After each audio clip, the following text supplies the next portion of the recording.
पुलाचा, त्या रस्त्याचा वापर कसा असेल, पुढचं 20-25 वर्षाचं विजन त्या रस्त्याला, त्या पुलाला असलं पाहिजे. हे इथं कुठेही दिसत नाही.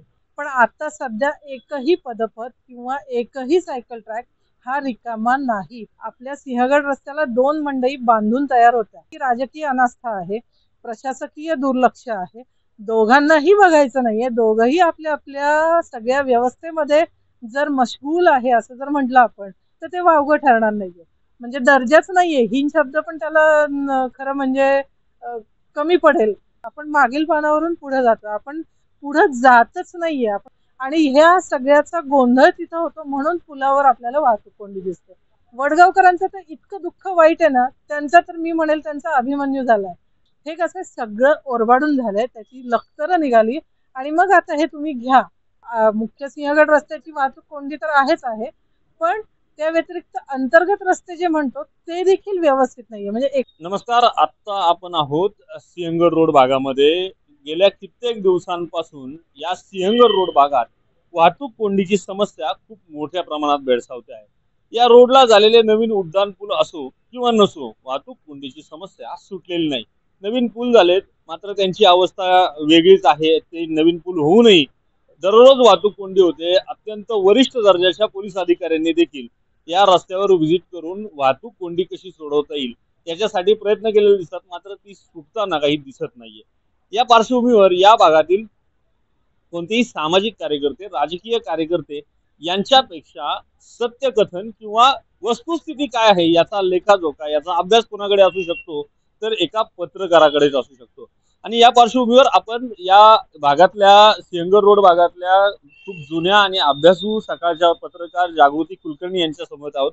त्यांच्याकडून आपण जाणून घेणार आहोत नेमक्या काय समस्या आहेत, काय काय समस्यांना या सिंहगड रोडच्या नागरिकांना सामोरं जावं लागतंय. मॅडम नमस्कार. खरं तर चेकमेट टाइम्स मध्ये स्वागत तुमचं. काय नेमक्या समस्या आहेत की पूल होऊन सुद्धा वाहतूक कोंडी होती? सिंहगड रोड रस्त्याचा जर आपण विचार केला, सिंहगड रस्त्याचा जर आपण विचार केला, तर सिंहगड रस्त्याला ना कुठलंही नियोजनपूर्ण अशी कामं झालेली नाहीये. म्हणजे एकूणच वाहतूक कोंडीचा विचार केला तर आपल्याला किमान एक 4-5 मुद्दे आहेत. ते मुद्दे आपण विचारात घेतले पाहिजे. याच्यामध्ये कसे असतील मुद्दे, तर कुठलाही पूल करताना किंवा त्या भागात एखादा रस्ता करताना त्यासाठी काही नियोजन केलं गेलंय का, की भविष्यात त्या पुलाचा, त्या रस्त्याचा वापर कसा असेल, पुढचं 20-25 वर्षाचं विजन त्या रस्त्याला, त्या पुलाला असलं पाहिजे. हे इथं कुठेही दिसत नाही. त्यानंतर पर्यायी रस्ते जर म्हटलं तर आपल्या विकास आराखड्यामध्ये इतके पर्यायी रस्ते आहेत की आपल्याला ट्रॅफिक किंवा जी वाहतूक कोंडी म्हणतो आपण, ती वाहतूक कोंडी दिसणार नाही. पण ते पर्यायी रस्त्यांवर कामच केलं गेलं नाही. त्यामुळे मुख्य सिंहगड रस्ता जो आहे त्याच्यावरच सगळ्या वाहतुकीचा ताण आला. सगळी वाहतूक तिथूनच जाते, तिथूनच येते. एक मोजके 2-4 पर्यायी रस्ते आहेत, तर ते पर्यायी रस्ते आपल्याकडे दुसरा महत्वाचा मुद्दा वाहतूक कोंडीला येतो तो म्हणजे अतिक्रमण. ते सगळे रस्ते आहेत ते अतिक्रमणांमध्ये व्यापले जातात. म्हणजे जसं उदाहरणार्थ जसं वडगावचा तो महात्मा बसवेश्वर चौक, जिथं ई लर्निंग शाळा आहे, त्या शाळेजवळचा जो चौक आहे, तो चौक नेहमी याने व्यापलेला असतो. तिथं सगळी भाजी विक्रेते किंवा इतर विक्रेते असतात. वास्तविक जर पर्यायी रस्ते आपण करतो आहोत, तर पर्यायी रस्त्यांना आपण तिथं फक्त रस्तेच असले पाहिजे. रस्त्यांशिवाय दुसरं असून काही उपयोग नाहीये. तर मग हा विचार आपला त्यामध्ये केला गेला नाही. त्यानंतर दुसरी महत्वाची गोष्ट म्हणजे जो मुख्य सिंहगड रस्ता आहे, जिथं पदपथ पण केले आहेत, सायकल ट्रॅक केले आहेत. संपूर्ण सिंहगड रस्त्याचे एकूण पदपथ आणि सायकल ट्रॅकचं पूर्वीचं नियोजन जर बघितलं, ते जवळ-जवळ ते 8-8.5 किलोमीटरचं पूर्वी होतं. जाणं आणि येणं असं दोन्ही बाजूंचा. पण आता सध्या एकही पदपथ किंवा एकही सायकल ट्रॅक हा रिकामा नाही. पायी चालणारा जो पादचारी नागरिक आहे, त्याला चालण्यासाठी कुठंही रस्ता शिल्लक नाहीये. मग ह्यासाठी आपल्याला काय करायला पाहिजे, तर तिथं जे अतिक्रमणं आहेत ती काढली पाहिजे. मग आपण जेव्हा अतिक्रमणांचा विचार म्हणतो, तेव्हा मग त्याच्यासाठी पुन्हा नियोजन काय आलं, तर तिथे जे भाजी विक्रेते बसतात किंवा इतर काही विक्रेते बसतात, यांना एक स्पेसिफिक आपण जागा नेमून दिली पाहिजे ना, की जिथे ते सगळेजण बसतील आणि ते व्यवसाय त्यांचा तिथून करतील. मग त्याच्यासाठी पुन्हा विषय त्याला कनेक्टेड असा येतो, की भाजी विक्रेत्यांसाठी मंडई नाहीये. आपल्या सिंहगड रस्त्याला 2 मंडई बांधून तयार होत्या. एकूण एका मंडईत 220 गाळे आणि दुसऱ्या मंडईत 200 गाळे असे 420 गाळे आपल्याकडे उपलब्ध होते. पण त्याचं हेच झालं नाही, त्याचं वाटप झालं नाही, त्याचं नियोजन झालं नाही. मग ते पुन्हा लालफितीत अडकली. आणि ह्या ज्या दोन्ही मंडई आहे, ह्या साधारण 2012 पूर्वी साधारण त्या काळाच्या सुमारास बांधून झालेल्या होत्या. त्यानंतर आज 2012 पासून आज इतका कालावधी गेलेला आहे, तरी अद्यापही आपल्याकडे त्याचं वाटपच होत नाहीये. मग हा नेमका प्रश्न कशाचा आहे?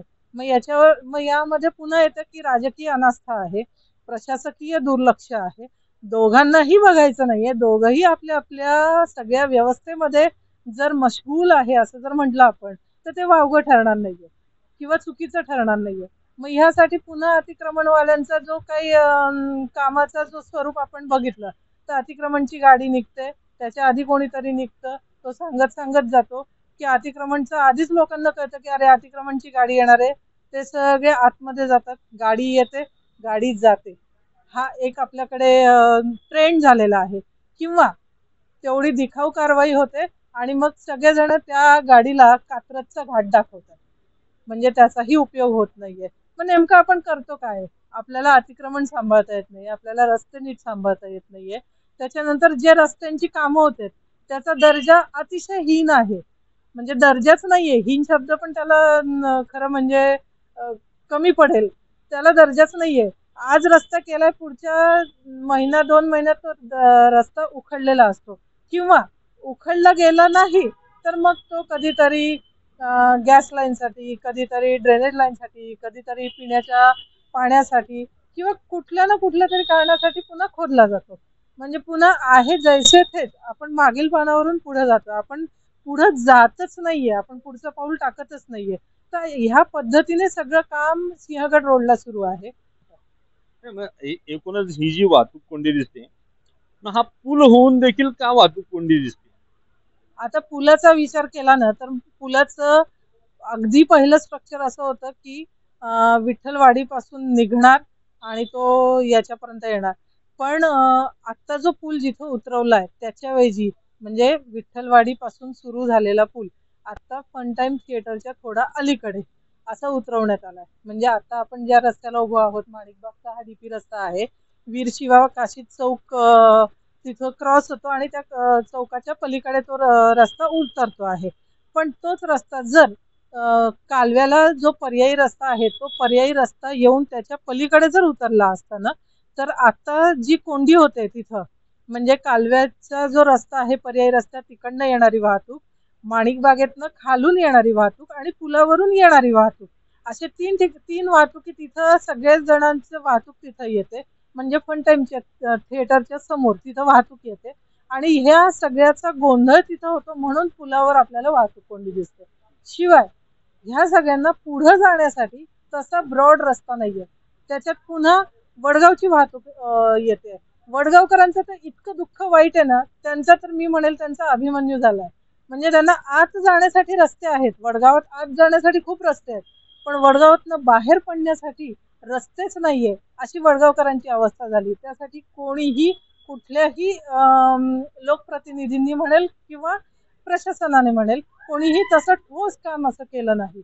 म्हणजे त्यांनी जर त्या वडगावच्या त्यांचा जो मुख्य रस्ता आहे तिथून बाहेर पडलात, तर त्यांना पुन्हा वडगाव पुलाखाली जावं लागतं, तिथून यू टर्न घेऊन मग यायचं. किंवा त्या लोकांनी ह्या माणिकबाग डीपी रस्त्याला यायचं आणि इथून बाहेर पडायचं.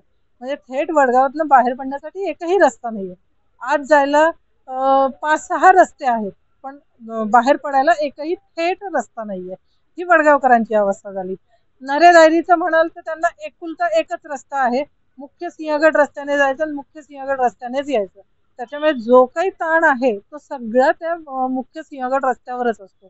किंबहुना पुढची सगळीच गावं जी आहेत, आता पूर्वीचा सिंहगड रस्ता पूर्वीचा आणि आजचा सिंहगड रस्ता यात प्रचंड तफावत आहे.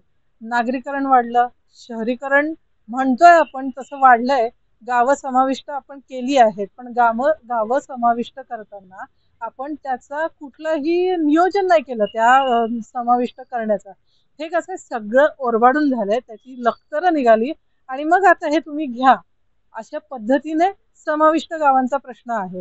तिथं आता रस्ते नाही, वीज नाही. वीज जरी म्हणजे तितकंसं नाही म्हणता येणार, पण रस्ते, पाणी, कचरा ह्या तिथल्या 3 महत्त्वाच्या समस्या आहे, की ज्याच्यासाठी प्रत्येक जण झगडतोय, झुंजतोय आपल्या आपल्या पातळीवर. म्हणजे तोही प्रश्न तिथंच राहतो. त्यांनाही व्यवस्थित रस्ते नाहीये. म्हणजे तिथं मुख्य सिंहगड रस्त्याची वाहतूक कोंडी तर आहेच आहे. पण त्या व्यतिरिक्त अंतर्गत रस्ते जे म्हणतो ते देखील व्यवस्थित नाहीये. म्हणजे एखादा कुठेतरी खड्डा पडला, की आता पावसाळ्याचे दिवस आहे. पावसाळ्यात एखादा खड्डा जरी असला, तरी सगळ्या गाड्या हळू होतात. हळू झालं की हळू त्याचं रूपांतर हे वाहतूक कोंडीत होतं. म्हणजे वाहतूक कोंडीला त्याचा निकृष्ट दर्जा, पर्यायी रस्ते नसणे, योग्य नियोजन नसणे, सिग्नलमध्ये सुसूत्रता नाही, म्हणजे सिग्नल सिंक्रोनायझेशन आपण जे म्हणतो, ती सुसूत्रता त्याच्यामध्ये नाही. त्याच्यामुळे तेही नाही किंवा गाडी इथून निघाली तर ती थेट तिकडे जाईपर्यंत ती गाडी सलग निघेल किंवा सलग जाईल शेवटच्या सिग्नल पर्यंत, अशी व्यवस्था नाहीये. आता पुलाचा विचार केला तर पूल देखील आता आपला 3-4 तुकड्यांमध्ये पूल केलाय. म्हणजे पूल आता इथं वडगावातनं माणिक बागेच्या तिथनं साधारण उतरणार. मग तो पुन्हा हिंगण्याच्या पलीकडे अलीकडे पलीकडे असा त्या हिंगण्या चौकाच्या जवळ तो खाली उतरणार. मग सगळ्यांनी पुन्हा सिंहगड रस्त्यावर चालायचं आणि पुन्हा राजाराम पुलापाशी वर चढायचं आणि पुन्हा राजाराम पूल ओलांडायचा. त्यावेळी जर सलग सिंहगड रस्ता संपूर्ण ठेवला असता, त्याला एक रॅम्प दिला असता, की जो राजाराम पुलाकडे वळण्यासाठी, कोथरूडकडे जाण्यासाठी त्यांना काहीतरी ऍक्सेस मिळेल, तो एक त्याला ऍक्सेस सोडला असता तर हा प्रश्न देखील जातानाचा सुटला असता. आता निदान वरून येण्यासाठी थोडा तरी काहीतरी रिलीफ मिळू शकेल. मिळतोय का तर हा नागरिक नक्कीच सांगतील की त्यातनं त्यांना रिलीफ मिळत नाहीये. फक्त 3-4 चौक, 5 चौक मात्र त्यांचे चांगले क्रॉस होतात. या पलीकडे त्यांना त्याच्यातनं काहीही मिळत नाहीये.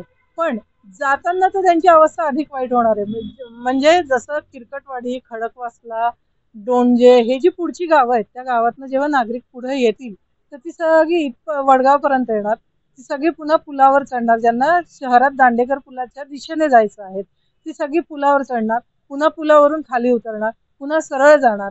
म्हणजे तो जो विश्रांती नगरचा प्रकाश इनामदार चौक जो आहे, त्या चौकामध्ये प्रचंड वाहतूक कोंडी होणार आहे. त्या चौकावर ताण मोठ्या प्रमाणात येणार आहे. जर याच्याशिवाय आपण जर ही स्थिती राजाराम पूल चौकात जर केली असती तर तिथं आपल्याला जागा होती. तो चौक मोठा आहे. तिथं ती जी वाहतूक कोंडी ती आपल्याला थोडीफार प्रमाणात त्याचं नियोजन करता आलं असतं. म्हणजे काय करता आलं असतं तर आपल्याला एक रॅम्प, जसा धायरी फाट्याचा एक रॅम्प खाली उतरवला आहे, त्याप्रमाणे एक रॅम्प खाली उतरवता आला असता. कोथरूडकडे काही लोक गेले असते आणि काही लोक सरळ दांडेकर पुलाच्या दिशेने गेले असते. म्हणजे आपल्याला तिथं वाहतूक कोंडीचं नियोजन करता आलं असतं. हे तिथलं झालं. दुसरा मुद्दा काय असतं, प्रत्येक जण फक्त एकमेकावर चिखलफेक करतो. ह्याने असं केलं, त्याने तसं केलं, त्याने तसं केलं. पण व्यक्तिशः आपण काय केलं याच्याकडे कोणी लक्ष देत नाही. राजकीय पक्षांची भूमिका ही उत्प्रेरकासारखी असली पाहिजे. म्हणजे त्यांनी ती रिॲक्शन लवकर व्हावी. तिथला तो रिॲक्शनचा जो कालावधी आहे ना, तो कमी व्हावा ह्यासाठी उत्प्रेरक म्हणून त्यांनी काम करणं अपेक्षित आहे. पण असं दुर्दैवाने आपल्याला इथं बघायला मिळत नाहीये. ज्याचा त्याचा तो पिंड आहे किंवा ज्याचा त्याचे ते विचार आहेत असं आपण समजून चालूया आणि ते असलं पाहिजे. विरोधाला विरोध करायचा का, तर हो ते विरोधक म्हणून तुम्ही केलंही पाहिजे. ह्या सगळ्या गोष्टी जो आपल्या पूर्वजांनी आपल्याला दिला, म्हणजे आपल्याला निसर्ग दिला, आपल्याला झाडी दिली, डोंगर दिले, ते त्यांनी जपून ठेवले, त्यांनी त्याचं जतन केलंय. आपण काय करतो, प्रत्येकाने जर आपली आपली भूमिका ठोस बजावली ना तर हे प्रश्न संपतील. ह्याच्यासाठी सजग नागरिक असणं देखील गरजेचं आहे.